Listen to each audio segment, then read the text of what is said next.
Programme में आने में थोड़ा सा देर हो गई मेरे को, और अगर मैं यहाँ नहीं आ पाता तो शायद अपने आप को ज़िंदगी भर माफ़ नहीं कर पाता। आगरा की सरजमी पर आके आपने ये जो रोशनाई जगाई है, ये वाकई में हम तो उस अल्लाह ताला से दुआ करेंगे।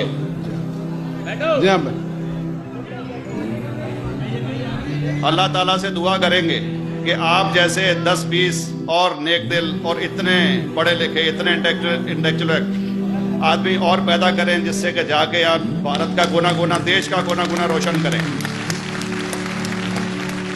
तहे दिल से स्वागत आपका।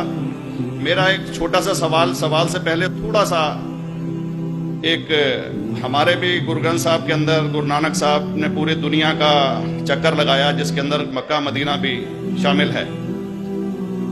और जैसा कि एक सवाल इससे पहले हो चुका है कि गैर मुस्लिम जो है मक्का मदीना में अलाउड नहीं, या वहाँ का कैंटोनमेंट जो है अलाउ परमिशन नहीं देता।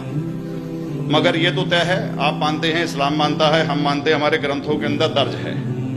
गुरु नानक साहब के 2 चेले थे, एक बाला और एक मर्दाना, एक हिंदू और एक मुस्लिम।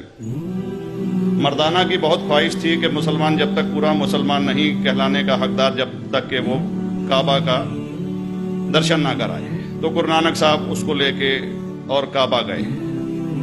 हमारे ग्रंथ के अंदर जो दर्ज है कि जब वो वहाँ पहुँचे, उन दिनों बहुत लंबा ये किस्सा है, 1 साल लगता था, और वो रूट सारा उसका वर्णन है। और वहाँ जब मक्का, जो मस्जिद के बाहर साथ ही एक दीवार थी, जहाँ पर के भारत के जो मुसलमान दर्शन करने जाते थे काबा के, वो उनको वहाँ ठहराया जाता था। वहाँ की देखभाल जो करता था वो मुल्ला जीवन करता था। जब गुरु नानक साहब अपने चेलों के साथ में वहाँ पर पड़े थे, तो सुबह जब मुल्ला जीवन वहाँ की सफाई करने के लिए आया, तो उसने देखा गुरु नानक साहब के जो पैर थे वो काबा की तरफ थे। वो गुस्से में चिल्लाया कि ये कौन काफिर है जो कि काबा की तरफ पैर करके पड़ा है, और उसने गुस्से के अंदर आके उनके पैरों को झटका दिया, दूसरी तरफ किया। तो हमारे ग्रंथ के अंदर दर्ज जो किस्सा है, उसके अंदर यह है कि काबा भी उस समय हिल गया। जिधर गुरु नानक के पैर जाते थे, काबा उधर मुड़ता था। तो वो जोर से चिल्लाया, ये कोई हजरत है, ये कोई औलिया है। तो उस समय के जो काजी थे मक्का के, काजी रुकनदीन साहब थे, और शाह शरफ, कई हस्तियों के नाम हैं उसमें। तो मैं ये जानना चाहता हूं कि ये वर्जन को आप मतलब एग्री करते हैं, और करते हैं तो इसका हमारे मुस्लिम ग्रंथों के अंदर किस तरीके से उल्लेख है, ये कृपया बताएं। भाई साहब ने एक सवाल पूछा अपने गुरु ग्रंथ साहिब के मुतालिक, और अल्हम्दुलिल्लाह मैं भी गुरु ग्रंथ साहिब पढ़ चुका हूँ। और जिस तरीके से, क्योंकि वक्त मुख्तसर सा होने की वजह से मुझे वक्त नहीं मिला कि गुरु ग्रंथ को भी कोट करूँ।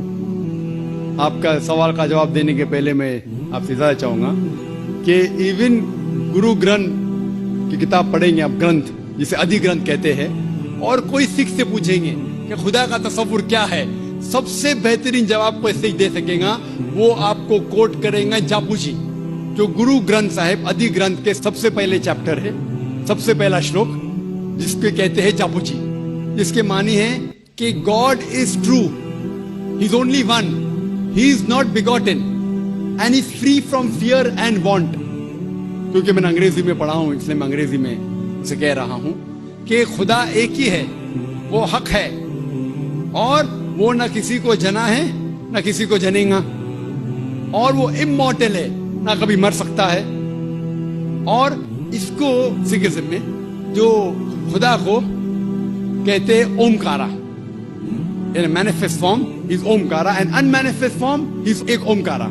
और कई इसके एट्रीब्यूट्स है, मिसाल के तौर पे परवरदिगार, अकल, और उसे रहीम कहा गया है, Wahe Guru as one God कहा गया है, और it is strictly against idol worship and avatarvada. भाई साहब का सवाल था कि उनने ग्रंथ में पढ़ा कि गुरु नानक साहब मक्का के, और उनका पैर काबा की तरफ था, और कोई मौलवी ने पैर को हिलाए और काबा हिल गया। क्योंकि ये age of science and technology है, अगर कोई चीज जो किताब हजारों साल पहले लिखी गई है, 10,000 साल या 4,000 साल, तो शायद उसके बारे में हिस्टोरिकल रिकॉर्ड मिलना मुश्किल है। हालांकि इवन जीसस क्राइस्ट के बारे में 2000 साल हिस्टोरिकल रिकॉर्ड है। क्योंकि सिखिज्म जो एक एकदम नया मजहब है, जितने मजाहिब के मुकाबले हिंदुस्तान में नया है, कुछ सैकड़ों साल पहले 15th सेंचुरी में, toward the end of the 15th century, Guru Nanak साहब जो पंजाब के थे, ये मजहब तो कायम हुआ। हार्डली 400-500 ईयर, 400-500 साल।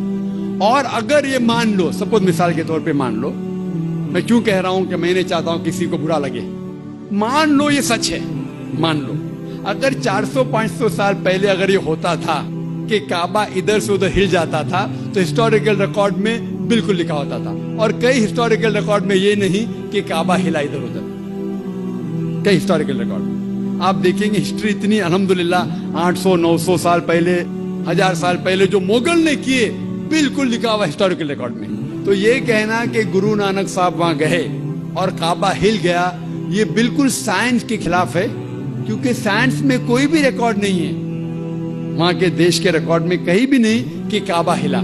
तो इसलिए हम कहते हैं कि हो सकता है ये गलती से किसने लिखा होगा। कई किस्से कहानी ये मैं तस्लीम करता हूं कि गुरु ग्रंथ साहिब में कई चीजें सही है, हक की बात है, लेकिन ये तस्लीम करना कि काबा हिल गया, ये बिल्कुल साइंस के भी खिलाफ है, साइंस के खिलाफ है। और इस्लाम में भी ये नहीं है। लेकिन ये कहना कि कोई गैर मुस्लिम जा सकता है, मुमकिन है चुपके से कोई गया तो हो सकता है,